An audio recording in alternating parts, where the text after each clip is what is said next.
È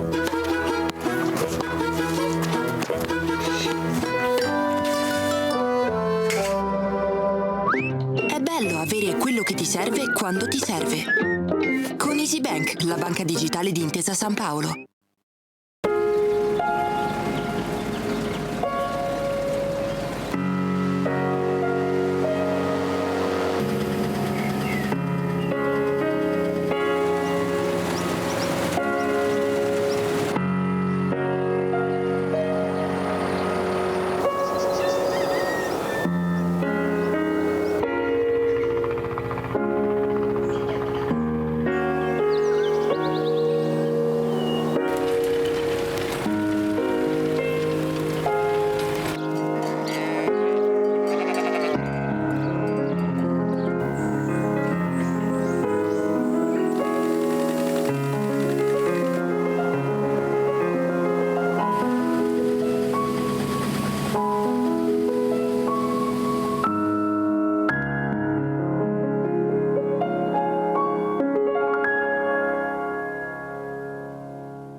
Dal 2004 la prima università digitale italiana. 21 corsi di laurea, oltre 50 master e più di 100 corsi di formazione. Unimarconi.it.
Vi prego, vi imploro, con umiltà e con fiducia, permettete a Cristo di parlare all'uomo.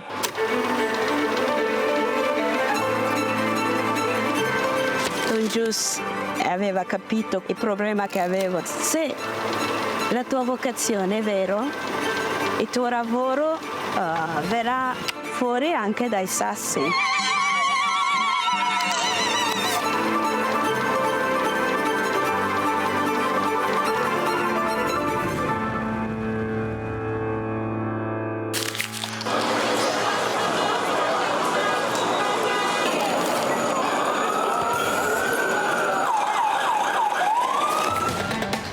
Di comunicare la fede agli altri, ma veramente insieme a loro riscoprire che cos'è la fede, che cos'è la fede per me.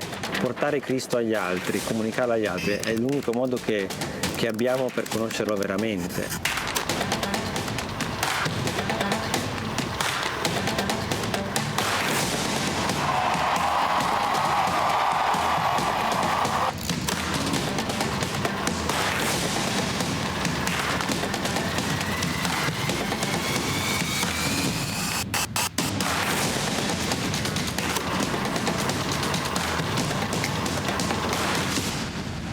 L'iter communionis aiuta a comunicare all'esterno la ricchezza di vita, di giudizi, di tentativi, di opere che nascono dalle persone e dalle comunità.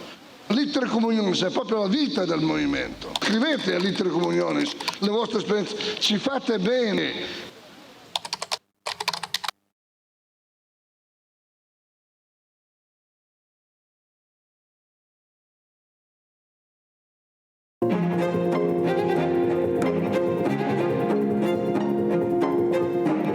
Si è voltato improvvisamente alla gente che era lì e ha detto: la gente che cosa dice che io sia?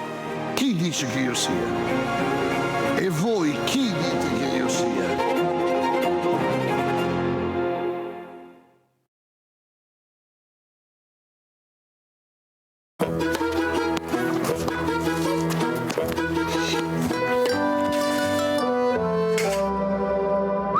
È bello avere quello che ti serve quando ti serve. Con EasyBank, la banca digitale di Intesa Sanpaolo.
Dal 2004 la prima università digitale italiana.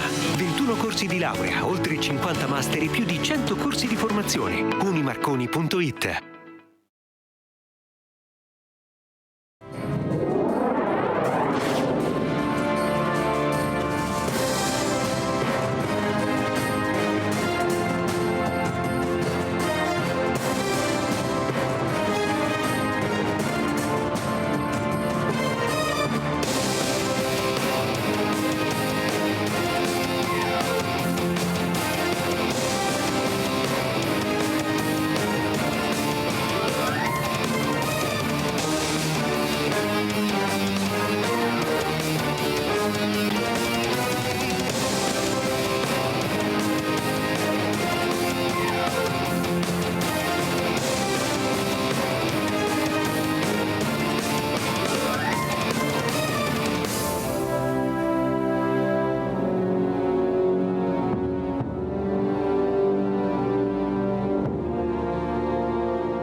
Vi prego, vi imploro, con umiltà e con fiducia, permettete a Cristo di parlare all'uomo.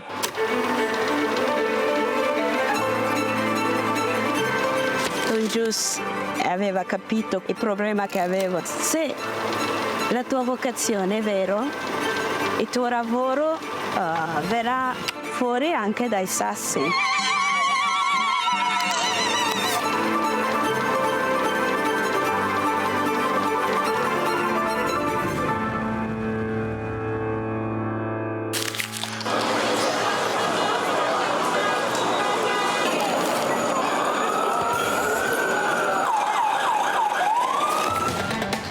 Di comunicare la fede agli altri, ma veramente insieme a loro riscoprire che cos'è la fede, che cos'è la fede per me.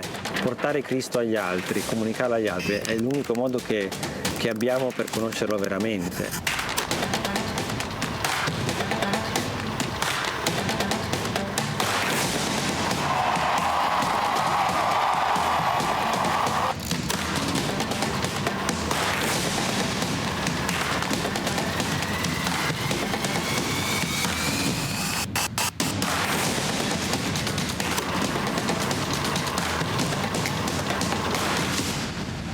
L'Iter Communionis aiuta a comunicare all'esterno la ricchezza di vita, di giudizi, di tentativi, di opere che nascono dalle persone e dalle comunità. L'Iter Communionis è proprio la vita del movimento. Scrivete all'Iter Communionis le vostre esperienze, ci fate bene.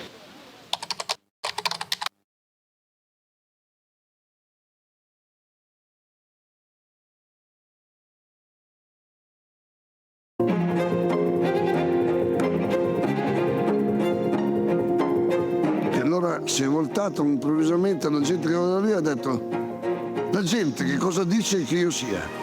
Chi dice che io sia? E voi chi dite che io sia?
Civiltà dell'amore.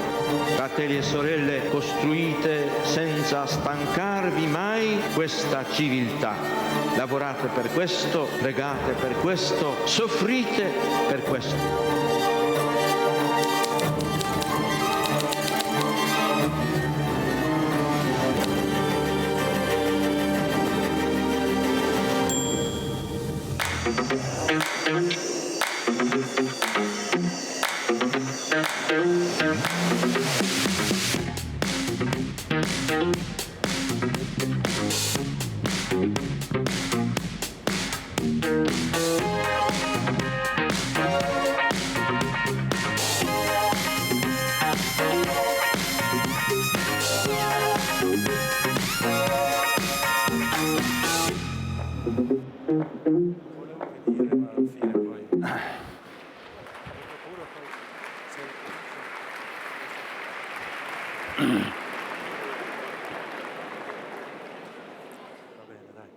Di cuore un benvenuto ad ognuno di voi a questa 45esima edizione del Bienvenue à la 45e édition du meeting pour l'amitié entre les peuples.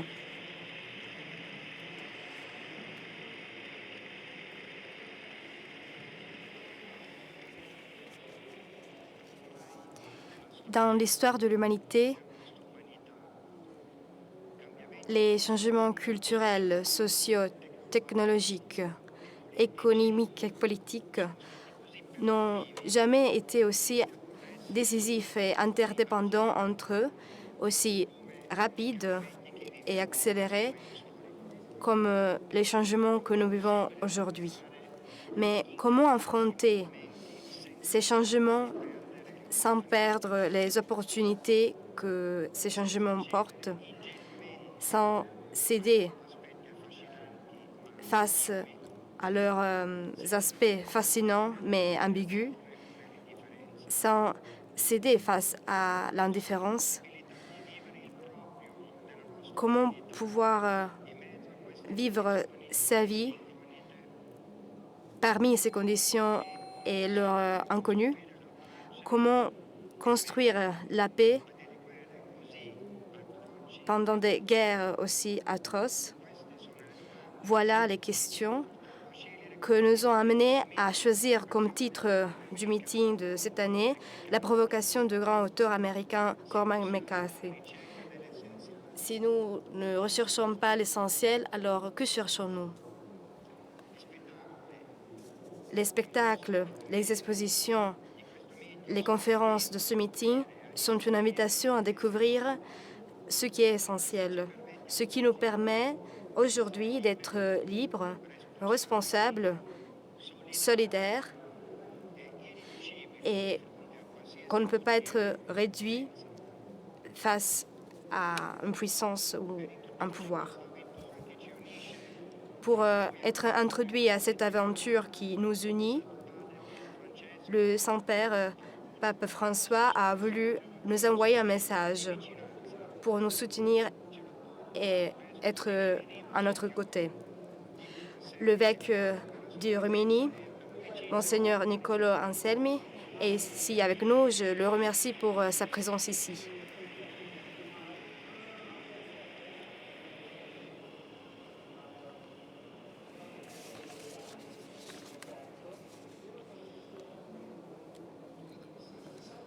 Je vais lire le message du Saint-Père.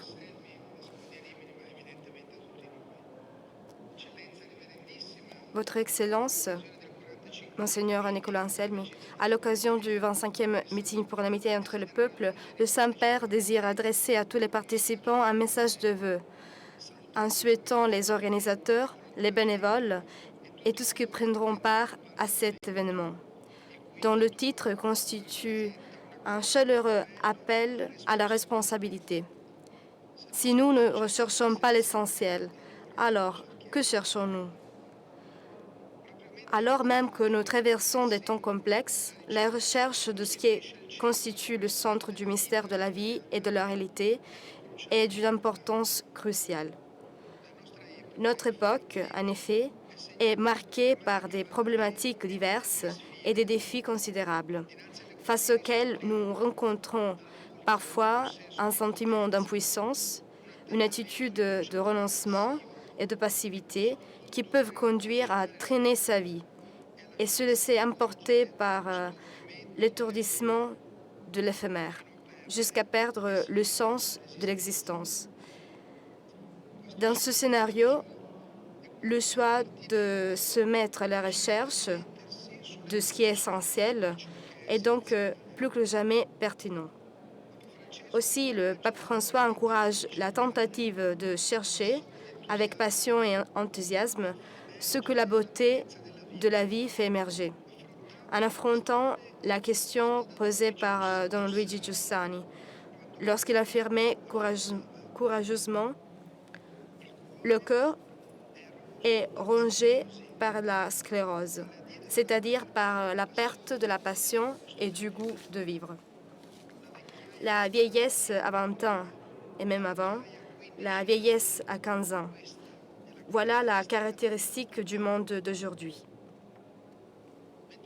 Alors que soufflent les vents glacés de la guerre, qui viennent s'ajouter aux manifestations récurrentes d'injustice, de violence et d'inégalité, ainsi qu'à la grave urgence climatique et à mutation anthropologique sans précédent, il est indispensable de s'arrêter et de se demander, y a-t-il quelque chose pour lequel il vaille la peine de vivre et d'espérer? Dès le début de son pontificat, le pape François nous exhorte à lire aussi les résistances, les difficultés et les chutes des hommes et des femmes d'aujourd'hui comme un appel à réfléchir, pour que le cœur s'ouvre à la rencontre avec Dieu et que chacun prenne conscience de soi-même, du prochain et de la réalité. Il ne cesse d'inviter à se faire mendiant de l'essentiel, de ce qui donne un sens à la vie, avant tout en se dépouillant de ce qui alourdit le quotidien. Sur l'exemple d'un grimpeur qui, arrivé au départ de la paroi rocheuse, doit se libérer du superflu pour pouvoir monter plus rapidement. Ce faisant, nous découvrons que la valeur de l'existence humaine ne consiste pas dans les choses, dans les succès obtenus, dans la course de la compétition, mais avant tout dans cette relation d'amour qui nous soutient, enracinant notre chemin dans la confiance et l'espérance. C'est l'amitié avec Dieu qui se reflète ensuite dans toutes les autres relations humaines, qui fondent la joie qui ne cessera jamais. Nous sommes aimés. Voilà la vérité essentielle que Don Giussani lui-même annonçait aux étudiants. Vous êtes aimés. Voilà le message qui parvient pour votre vie. Voilà ce qu'est Jésus-Christ dans l'histoire de l'homme, le commencement permanent de ce message. Vous êtes aimés. Qu'est-ce que la vie? Être aimé. Et l'être que nous avons maintenant? Être aimé. Et le destin? Être aimé.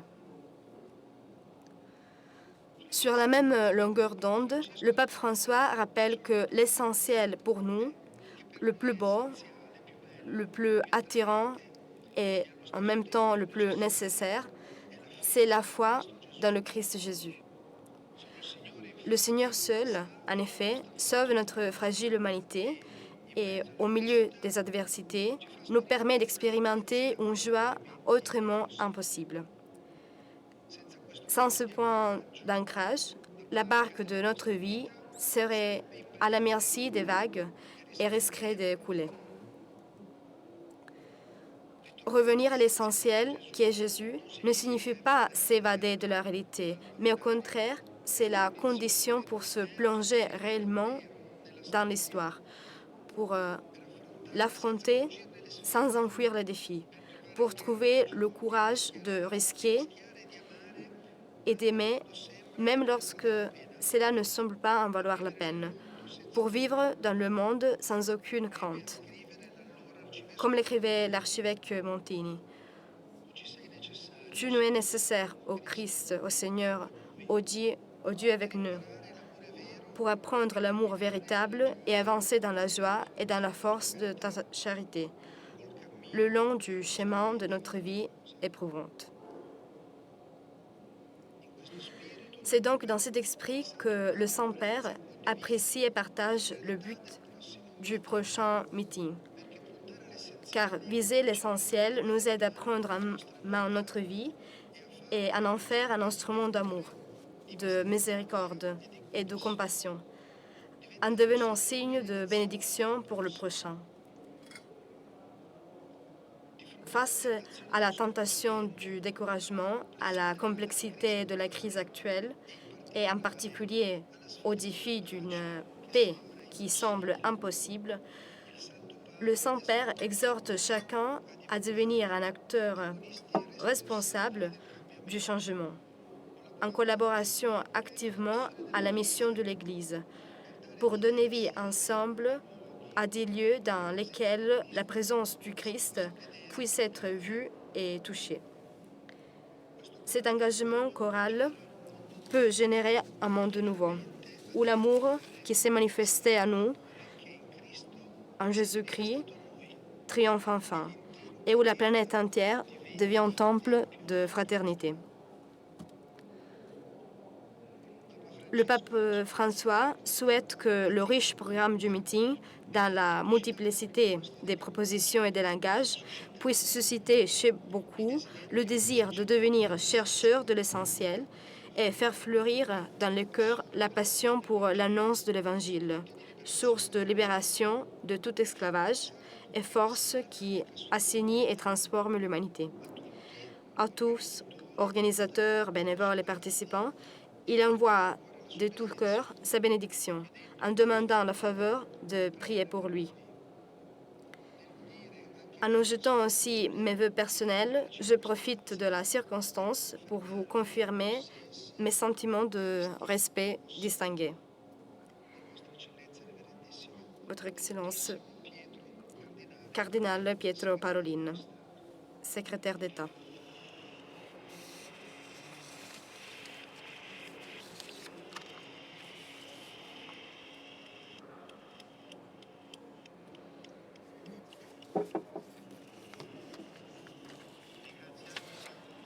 Nous remercions le Saint-Père pour ces mots d'encouragement et de proximité. Je vais lire le message du président de la République, Sergio Mattarella, avec lequel il a voulu participer cette année aussi à ce meeting. Le meeting, parvenu à sa 45e édition, offre cette année encore sa contribution de culture, de dialogue et d'humanité. C'est une histoire qui a su s'interroger sur les raisons fondatrices de notre société et qui continue à se renouveler en impliquant des jeunes et des moins jeunes, en s'efforçant de saisir au-delà des contingences ceux qui s'agitent au plus profond. J'adresse à tous ceux qui y prendront part mes salutations les plus chaleureuses, dans la certitude que les journées de Rimini constitueront pour chacun un enrichissement précieux. Et aux organisateurs et aux bénévoles, j'exprime mon appréciation pour l'engagement qu'ils déploient. Le thème de cette édition exprime les racines culturelles du meeting, en proposant un regard ouvert aux transformations extraordinaires que nous vivons actuellement.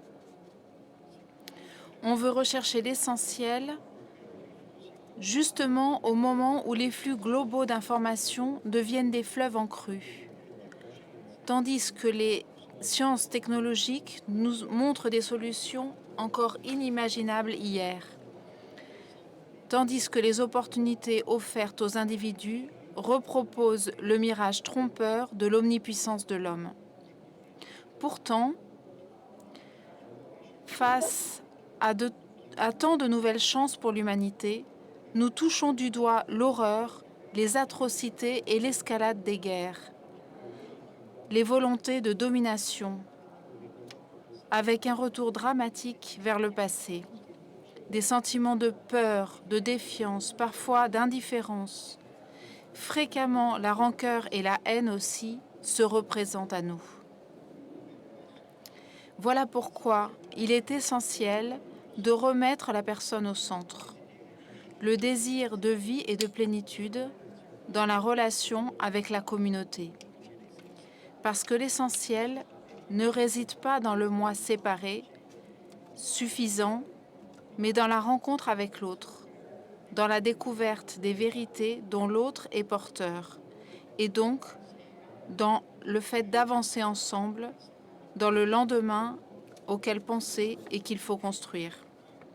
L'engagement éducatif et culturel dont le meeting se fait le témoin a une grande valeur. Sergio Mattarella, président de la République italienne.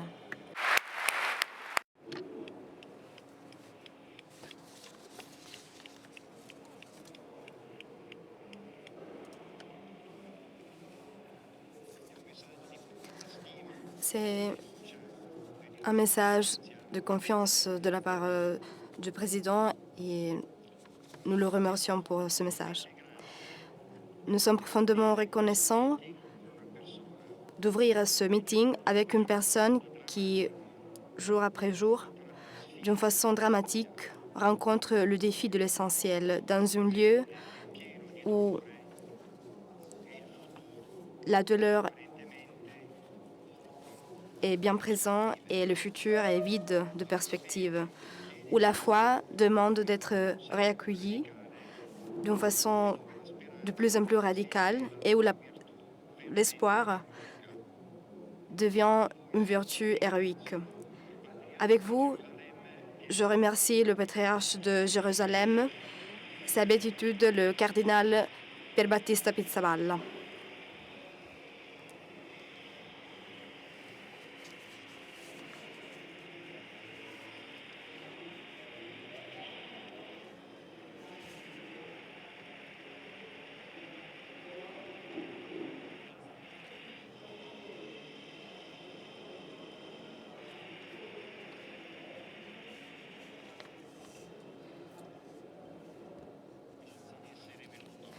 Merci beaucoup d'être venu ici. Nous savons très bien la situation qui a rendu même difficile le voyage. Éminence, je voudrais commencer ce dialogue à partir de sa vocation. Exactement il y a 40 ans, vous êtes rentré dans l'ordre des franciscains. Pendant la préparation à ce meeting, nous avons fait à plusieurs reprises référence à Saint François, qui a été vraiment essentiel dans sa vie et qui a été capable de valoriser la création dans toutes ses expressions, même dans les détails. En même temps, il a créé une fraternité jusqu'à arriver à rencontrer un sultan en pleine époque des croisades. Qu'est-ce que cela signifie être un franciscain aujourd'hui? Je vais essayer d'être bref. Pour commencer, toute vocation chrétienne est centrée sur la personne de Jésus-Christ. Tout tourne autour de cette expérience qui nous construit, qui est fondatrice. Être franciscain, ensuite, c'est rencontrer le Christ, faire l'expérience du Christ selon un style, une manière que Saint François nous a montré. Et ce qui a été constitutif de l'identité de Saint François, je dirais, c'était l'incarnation, l'humanité de Jésus. Une expérience qui est entrée dans sa vie de manière concrète, réelle, et qui a sauvé tout son regard sur l'humanité, sur la création, sur le monde entier. Alors donc moi, quand j'étais encore petit, d'ailleurs c'était ici à Rimini, c'est ici que j'ai grandi, j'ai été attirée par cette dimension concrète avec laquelle Saint François a vécu sa vocation et la rencontre avec le Christ. Parce que le danger, c'est toujours de penser à Jésus comme une réalité abstraite. Mais ce n'est pas le cas.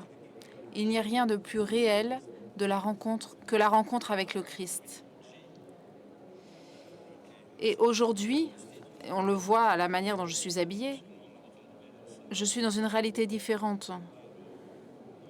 Quand j'étais avec les frères franciscains, c'était beaucoup plus naturel tout ça. Je dirais que l'enveloppe extérieure, visible,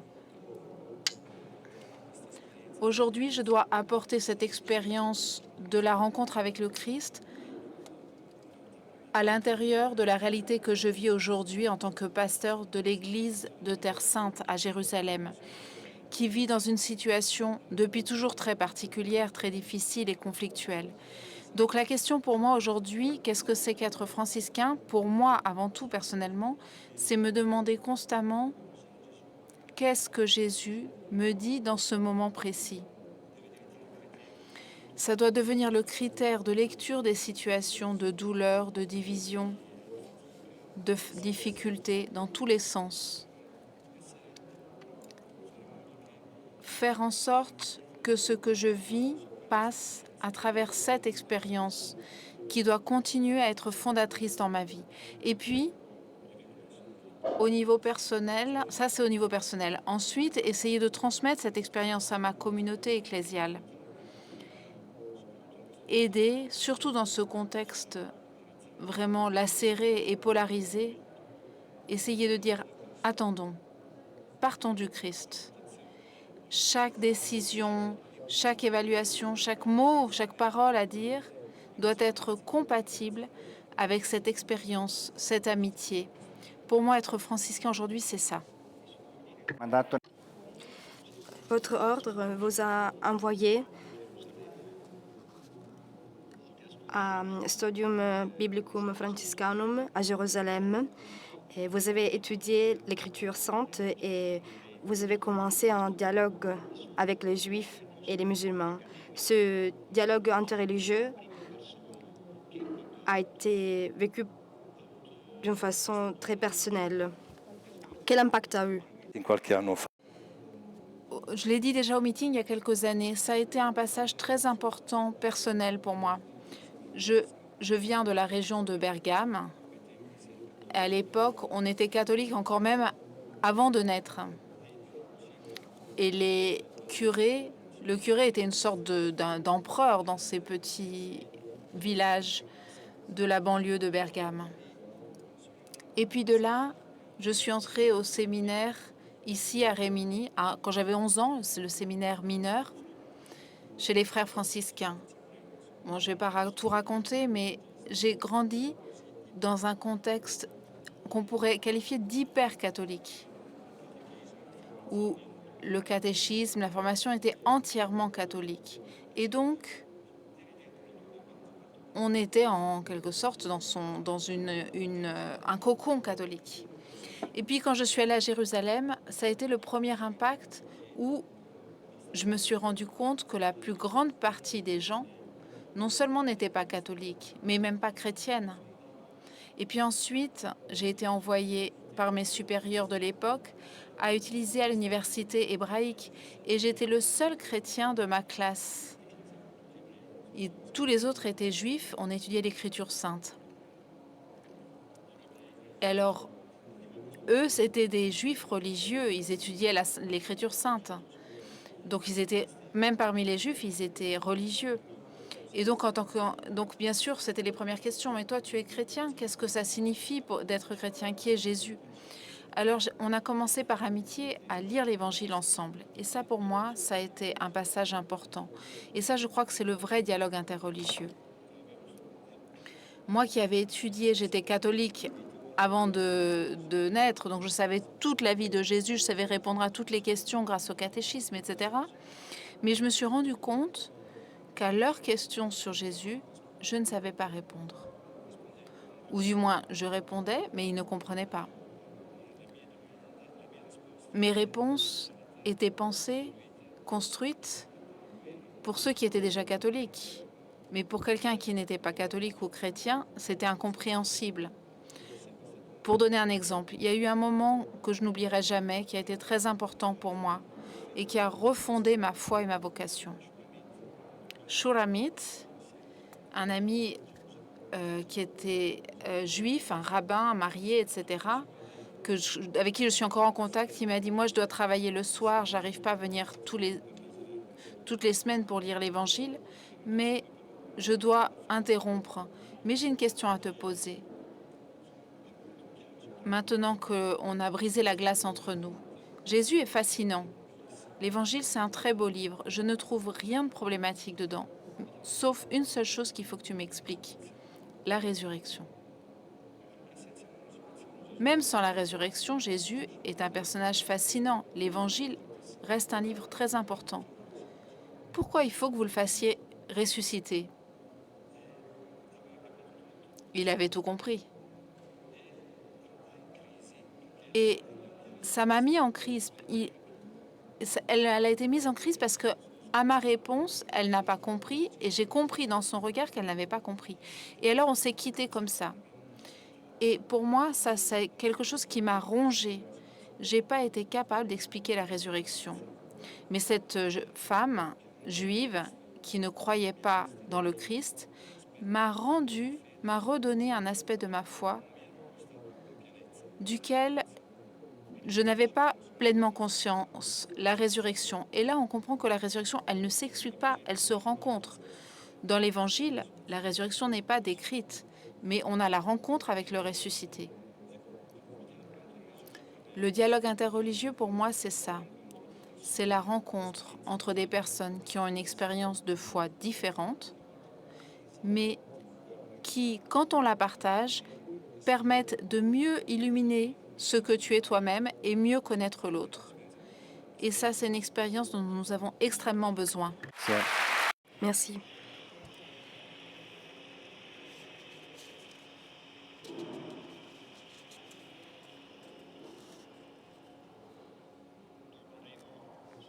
On va revenir sur ce dialogue interreligieux à partir d'une question sur l'actualité. Vous vivez à partir de 35 années dans la Terre Sainte. Oui, 35 ans, la plus grande partie de ma vie désormais. Et vous connaissez très bien les conflits, les contrapositions en profondeur. Mais après la guerre du 7 octobre, vous avez dit qu'il s'agit d'une tragédie sans précédent. Et vous ne faisiez pas référence seulement à l'affrontement armé. Qu'est-ce qui se passe en Terre Sainte?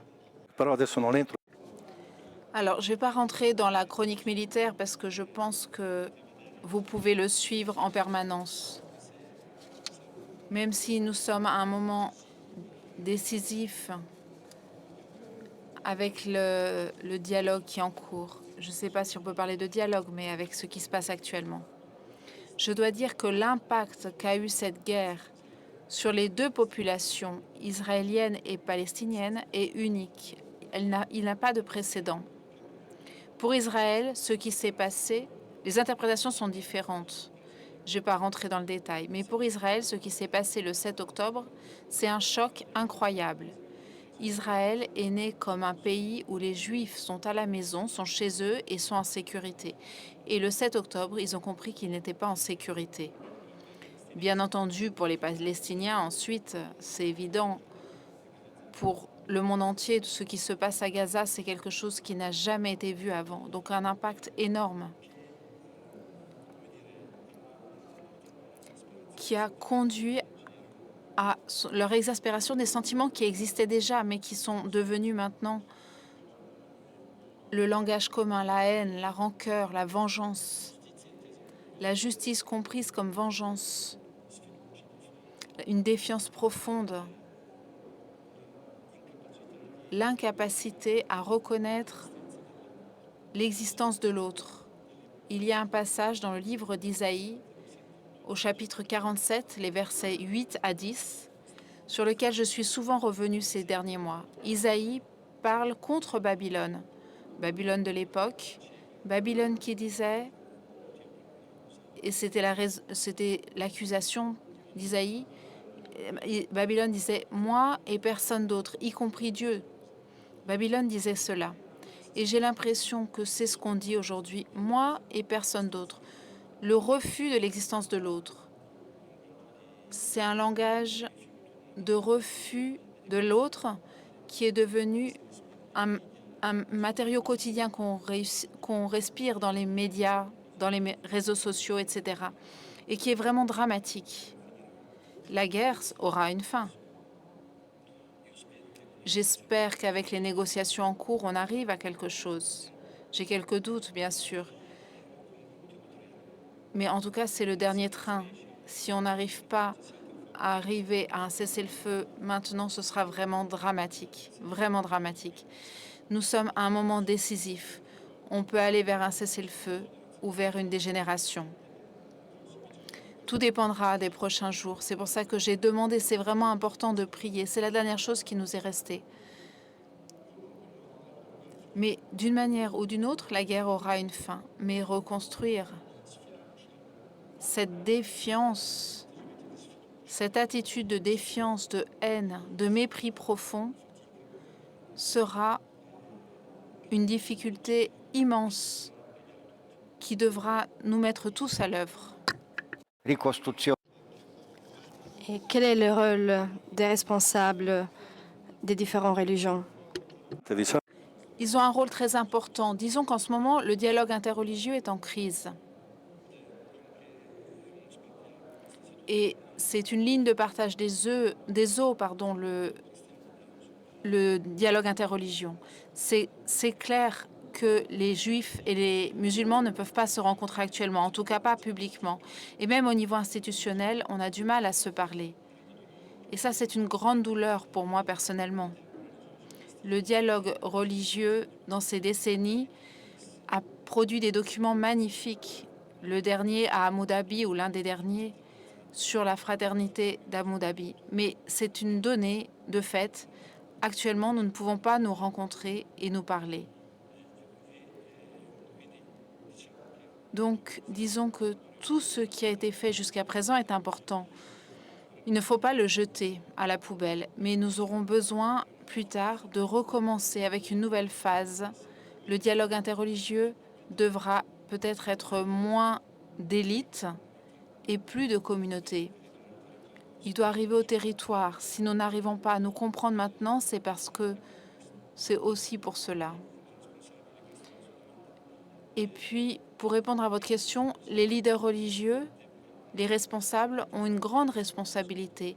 Pas seulement celle d'écouter, si je pense à ma communauté, pas seulement d'écouter et d'être le porte-voix de la communauté, mais aussi d'aider les communautés à ne pas se renfermer dans leur propre histoire, mais à lever le regard, à regarder l'autre, à reconnaître l'autre. Dans les années 60, Heschel disait qu'aucune religion n'est une île. Aujourd'hui, personne n'est une île et on a besoin d'entrer en relation les uns avec les autres. Se reconnaître, s'accueillir, ça signifie accepter l'autre pour ce qu'il est, ne pas s'imposer soi-même sur l'autre et ainsi de suite. Et ce n'est pas simple, ça ne va pas de soi, mais c'est nécessaire. En ce moment, j'ai l'impression qu'on a recommencé à être un peu des îles, à se regarder nous-mêmes. Et il faut qu'on lève le regard et qu'on comprenne qu'on n'est pas des îles.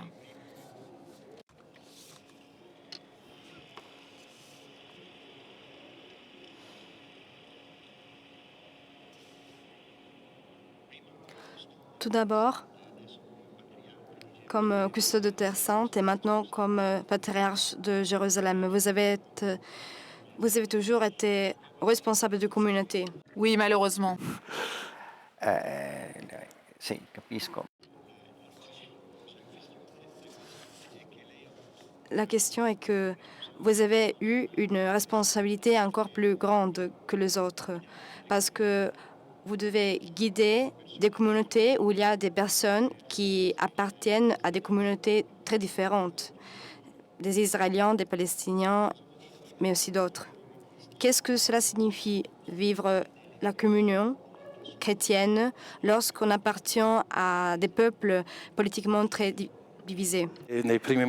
C'est vrai. Dans les premiers mois après octobre, il y a eu des moments difficiles pour notre diocèse. Notre diocèse couvre 4 nationalités différentes: Jordanie, Israël, Palestine et Chypre. Israël arabe, mais aussi Israël juif. On avait des personnes à Gaza sous les bombes israéliennes. On avait des catholiques chrétiens qui faisaient le service militaire. Donc sur des fronts complètement différents. Donc, le christianisme abstrait n'existe pas. Le christianisme est toujours incarné. Et donc, il faut prendre en compte les appartenances que l'on a. Le chrétien israélien est israélien, le chrétien palestinien est palestinien. Donc, prendre soin de l'unité n'était pas simple. Bien sûr, tu appartiens à ton peuple, mais il y a une appartenance au Christ qui doit t'aider à avoir un regard différent. Et ce n'est pas toujours immédiat. Et en ce moment, pendant ces mois, j'ai pensé à un passage de l'Évangile à Gethsémani, Jésus à Gethsémani, aux disciples. Qu'est-ce qu'ont fait les disciples? Certains dormaient, d'autres se sont enfuis, d'autres ont pris l'épée. Et c'est la tentation qu'on a. Une tentation possible, c'est de dormir, c'est-à-dire de ne pas vouloir voir ce qui se passe, s'enfermer dans une sorte de dévotion sophistiquée, comme je l'appelle. Prière, liturgie, sacrement, je ne veux pas voir ce qui se passe autour de moi. Et ça, c'est une réponse possible. L'autre possibilité, c'est s'enfuir, partir, ne pas vouloir voir ce qui arrive, vouloir le voir, mais ne pas vouloir le prendre en compte. Et l'autre possibilité, c'est prendre l'épée, c'est-à-dire passer à la lutte. Jésus entre dans la lutte, dans l'agonie à Jérusalem, à Gethsémani, pardon. C'est donc une sorte de politique active de lutte. La réponse de Jésus a été celle de se remettre. Ça ne veut pas dire se rendre, mais donner sa vie. Donner sa vie, c'est mettre sa vie, confier sa vie à Dieu, avoir confiance. Père, si c'est possible, éloigne de moi ce calice, mais que ta volonté soit faite, je te fais confiance. Voilà. C'est ce que j'essaye d'apporter à ma communauté. On n'a pas les réponses à cette situation, mais on a une orientation qui est Dieu. Et donc, chacun, dans sa perspective, avec sa douleur, peut orienter cette demande à celui qui donne son sens à tout ce que nous faisons.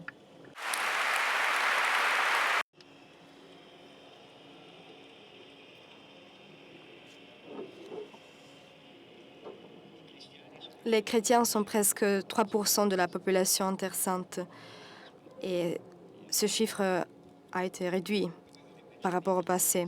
Comment est-ce que l'Église est perçue au niveau local et quelle est la possibilité de construire la paix? Alors, pour être sincère, personne n'attend que la communauté chrétienne fasse quelque chose pour résoudre les problèmes. Politiquement, on est à peu près insignifiant. Peut-être que ça mettra certains en colère, mais c'est le cas. Donc la première chose, c'est d'être là. Ne pas tomber dans la tentation de vouloir forcément jouer un rôle dans cette situation. Mais être capable de dire, d'avoir une parole. D'abord, soutenir la communauté, l'encourager à être présente. On ne peut pas résoudre tous les problèmes, mais on doit être présent. Souvent, il arrive que quand il y a une crise, on est dans une difficulté, la première question qu'on te pose est « Et toi, tu étais où ?» La réponse doit être « J'étais là ». Il faut être là, première chose. Et ensuite, soutenir, aider du point de vue matériel, là où on peut, quand c'est possible, comme c'est possible. Non seulement ceux de notre communauté, mais aussi les autres. Et une des raisons pour lesquelles, par exemple, la petite paroisse de Gaza, où il y a un peu plus de 600 personnes qui sont restées actuellement, arrive à avoir encore son dynamisme, c'est pas parce qu'elle est repliée sur elle-même dans l'attente que la guerre se termine, mais qu'on essaye d'aider avec autant qu'on peut, avec notre aide, bien sûr, distribuer des aides. Et l'autre mot que le pape François utilise souvent, c'est la parésie. Nous ne pouvons pas résoudre le problème, mais nous pouvons dire un mot de vérité, qui ne soit pas un mot de vérité sur ce qui arrive, un mot de vérité sur ce qui arrive, sans devenir faire partie d'un affrontement. Et je crois que ça, c'est le rôle que l'Église peut apporter. Vous avez parlé à plusieurs reprises du fait qu'il n'y a pas de réconciliation sans pardon. Mais en même temps, vous avez toujours souligné que le pardon ne peut pas être imposé. Est-il possible d'inviter quelqu'un au pardon, même dans des situations d'injustice? Comment répondre? C'est une question à laquelle il n'est pas facile de répondre parce que ce ne sont pas des choses en dehors de la réalité. Pour nous, le pardon, la justice, ce sont des mots importants, difficiles, parce qu'ils touchent concrètement la chair et la vie des personnes. Donc il faut faire attention en les utilisant parce que ce sont des mots importants. La foi chrétienne ne peut pas être distinguée de l'idée de pardon.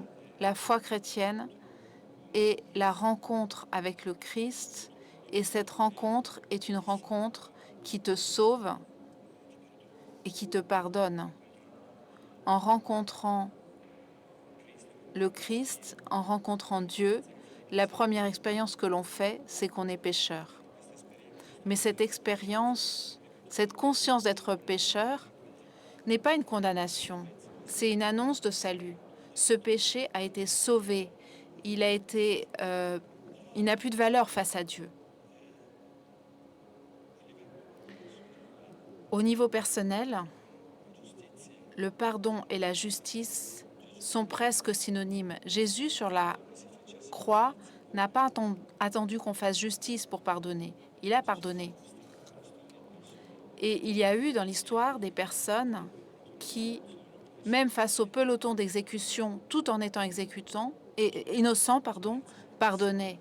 Ce sont des expériences extrêmement fortes et magnifiques. Donc au niveau personnel, la justice et le pardon ne peuvent pas totalement être séparés. C'est presque des synonymes, s'ils sont illuminés par la foi, bien entendu. Au niveau de la communauté, les dynamiques sont différentes. Au niveau public, communautaire. Parce que la communauté repose aussi sur d'autres mots, la dignité, l'égalité. Ce sont des termes qui constituent une vie de communauté. Donc, pardonner sans qu'il y ait la dignité, l'égalité, ce n'est pas un geste qui apporte la dignité et l'égalité. Ça signifie valider un mal qui est accompli. Donc, le pardon a une dynamique complètement différente qui demande du temps et qui demande un processus de guérison et avant tout d'accueil et de reconnaissance du mal, de l'injustice commise. Et puis, il faut aussi un mot de vérité sur ce qui se passe, parce que si tu ne fais pas la vérité, si tu ne dis pas clairement ce qui se passe, tu ne pardonnes pas. Donc ça doit se faire au niveau de la communauté avec des dynamiques très différentes. En Afrique du Sud, après l'apartheid, il y a eu une commission qui a dû travailler pendant des années pour arriver à reconnaître, comprendre, guérir, etc. Donc ce n'est pas quelque chose de simple. Et en tant que pasteur, je me trouve souvent, toujours dans la situation difficile. Pour un Palestinien, aujourd'hui, pardonner, ça veut dire justifier ce qui se passe. Il ne peut pas le faire, il faut qu'il attende. Mais moi, en tant que pasteur, je ne peux pas dire... Ça veut dire, c'est vrai que tu dois faire justice, mais rappelle-toi que la justice sans le pardon devient simplement une récrimination, mettre une personne dans un coin. Le but n'est pas... La justice peut devenir la vengeance, et le but, c'est ne pas de s'enfermer, de faire une vérité qui catalogue l'autre, mais dépasser cette situation. Et ça, il n'y a que le pardon qui peut le faire. Et la communauté chrétienne, la foi chrétienne, doit apporter cette contribution. Dans le débat public, elle doit apporter cette possibilité. Peut-être que ce n'est pas possible maintenant, peut-être qu'il faut attendre. Il faudra travailler alors au niveau personnel, dans de petits groupes. Il faudra attendre le moment où on pourra le faire, parce que c'est la seule voie pour dépasser cette impasse.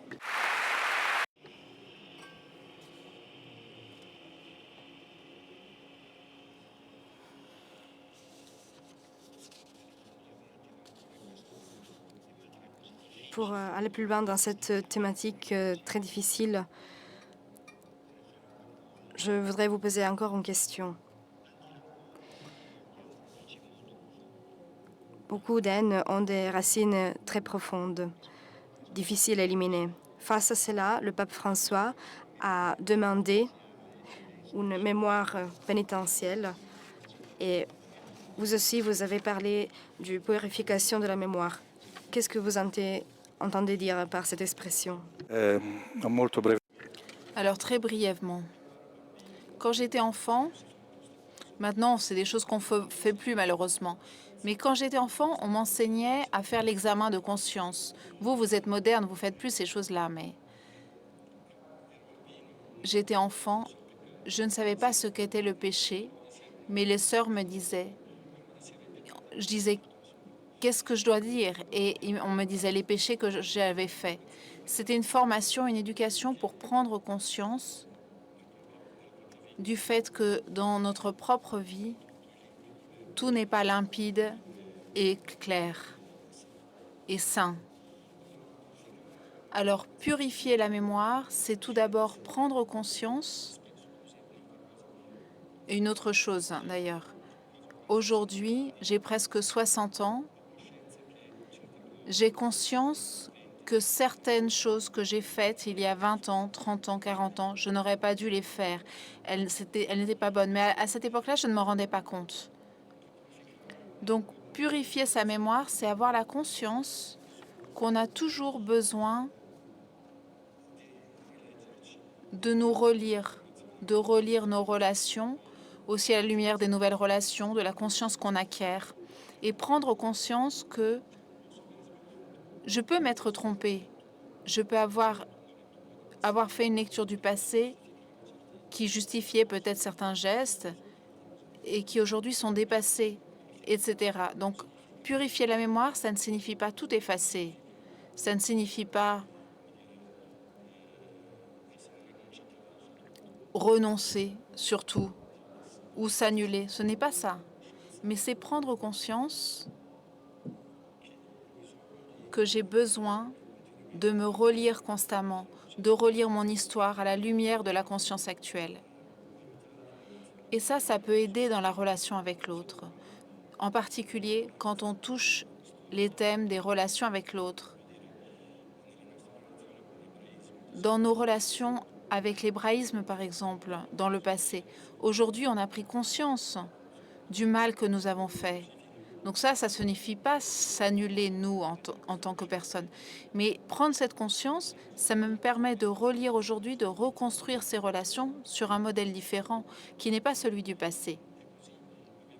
Voilà, nous avons constamment besoin de cela. Si nous restons dans nos discours, dans nos narrations personnelles, enfermés dans nos narrations et en excluant, nous n'en sortirons jamais. Aujourd'hui, en Terre Sainte, les narrations sont exclusives, elles excluent l'autre. Pas l'un à côté de l'autre, mais l'un contre l'autre. Et donc on a besoin de purifier cette mémoire. Donc ça ne signifie pas effacer notre histoire, mais la relire de manière à ce que cette histoire m'aide aujourd'hui à vivre autrement par rapport au passé.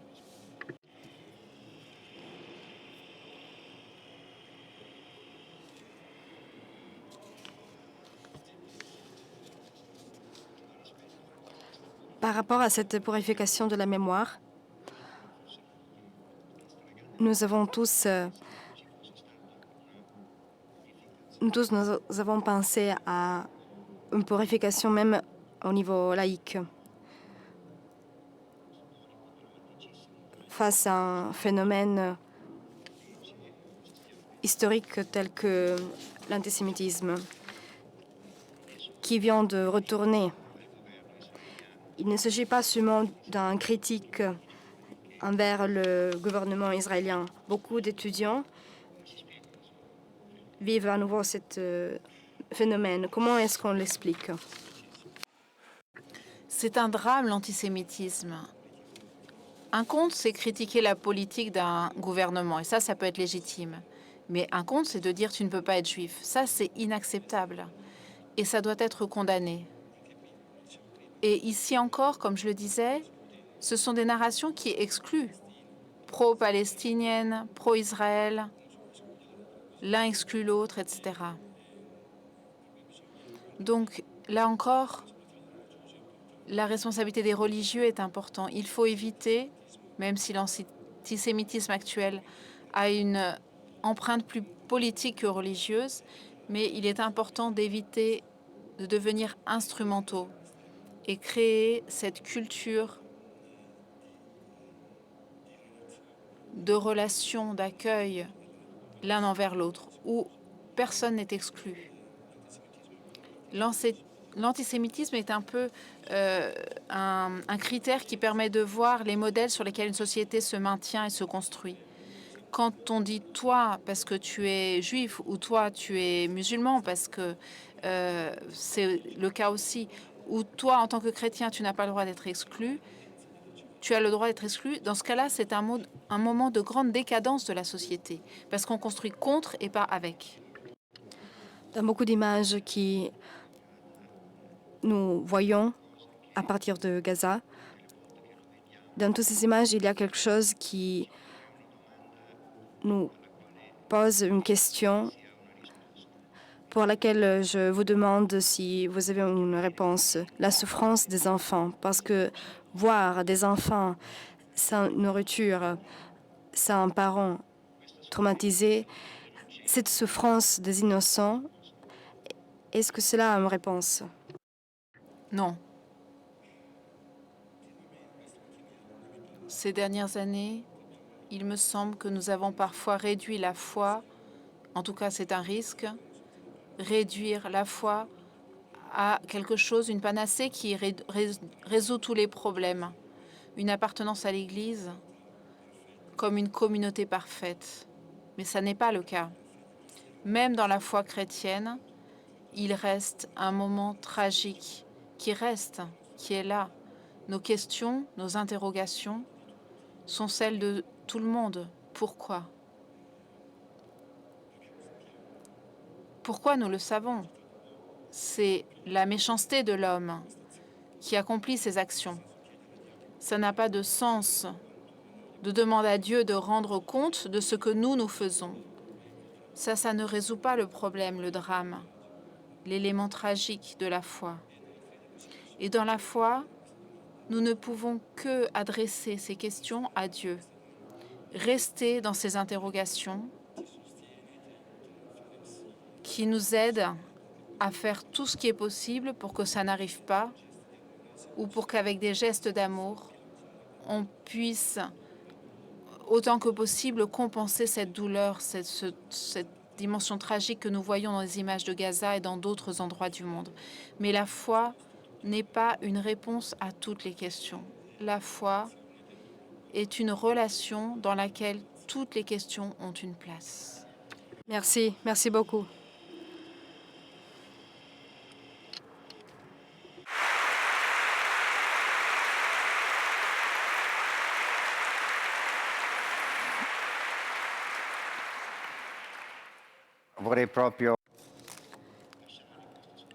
Je voudrais laisser ces derniers mots avec une invitation à notre conversion, parce que face à un sens d'impuissance, vous nous avez décrit ces événements avec une autre lumière. Il n'y a pas une solution, mais il y a un espoir. Et pour cela, je vous remercie vraiment. Merci à vous.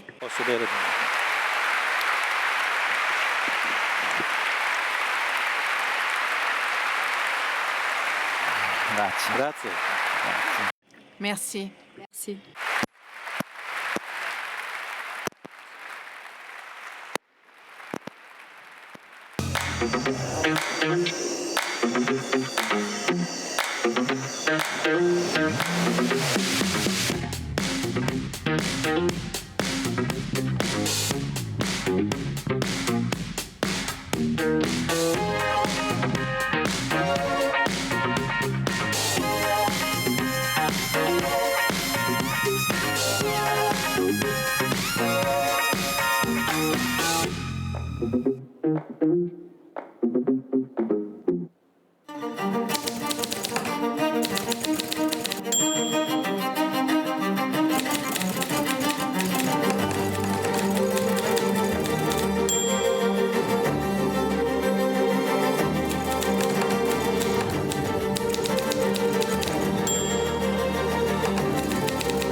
Civiltà dell'amore, fratelli e sorelle, costruite senza stancarvi mai questa civiltà.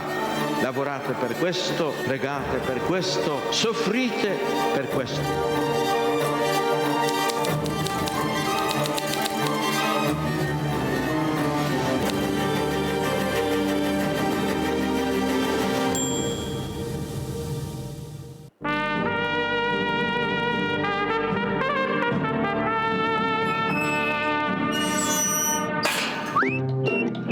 avere quello che ti serve quando ti serve. Con EasyBank, la banca digitale di Intesa San Paolo.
Dal 2004 la prima università digitale italiana. 21 corsi di laurea, oltre 50 master e più di 100 corsi di formazione. Unimarconi.it.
Vi prego, vi imploro, con umiltà e con fiducia, permettete a Cristo di parlare all'uomo.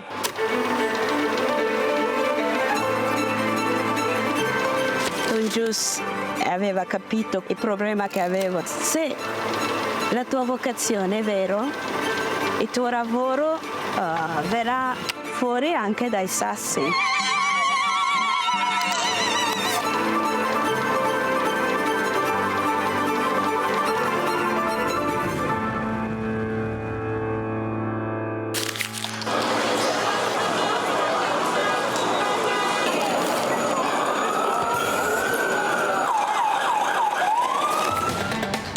Di comunicare la fede agli altri, ma veramente insieme a loro riscoprire che cos'è la fede, che cos'è la fede per me. Portare Cristo agli altri, comunicarlo agli altri è l'unico modo che abbiamo per conoscerlo veramente.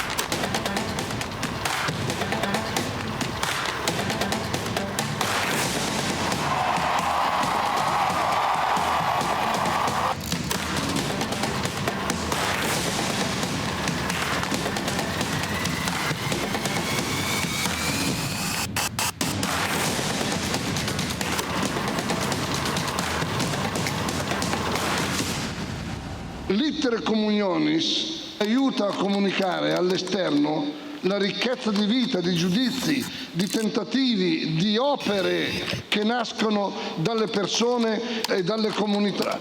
L'iter communionis è proprio la vita del movimento. Scrivete all'iter communionis le vostre esperienze, ci fate bene.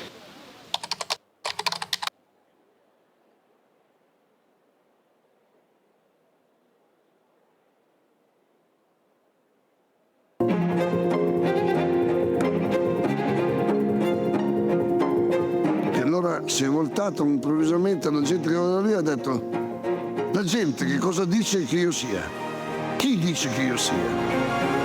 E voi chi dite che io sia?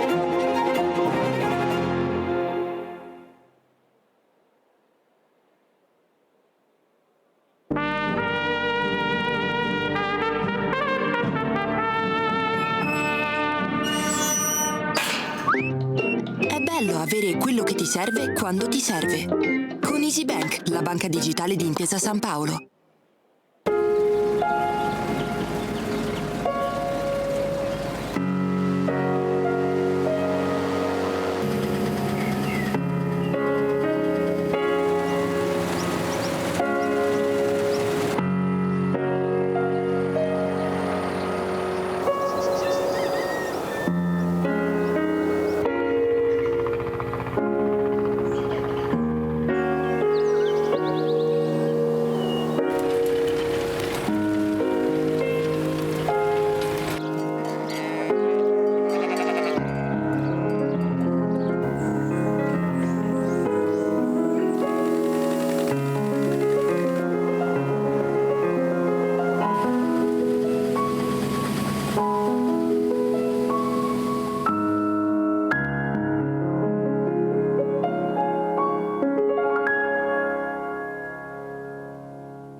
Unimarconi, dal 2004 la prima università digitale italiana. 21 corsi di laurea, oltre 50 master e più di 100 corsi di formazione. Unimarconi.it.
Vi prego, vi imploro, con umiltà e con fiducia, permettete a Cristo di parlare all'uomo.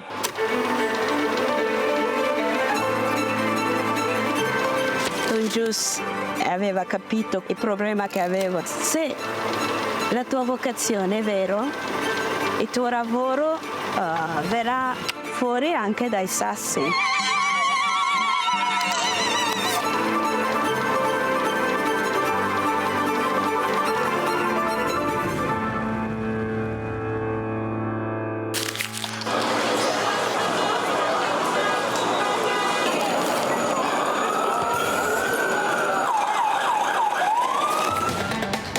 Di comunicare la fede agli altri, ma veramente insieme a loro riscoprire che cos'è la fede, che cos'è la fede per me.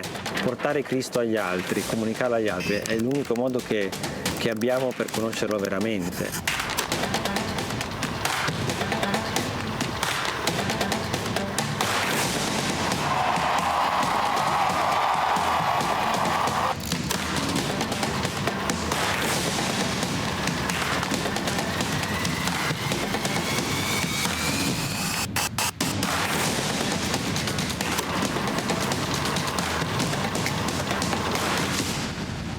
L'iter communionis aiuta a comunicare all'esterno la ricchezza di vita, di giudizi, di tentativi, di opere che nascono dalle persone e dalle comunità.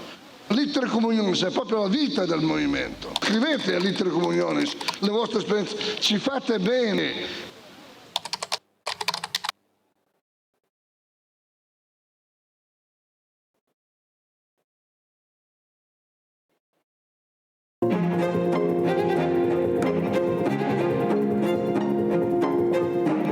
Si è voltato improvvisamente la gente che era lì e ha detto: la gente che cosa dice che io sia? Chi dice che io sia? E voi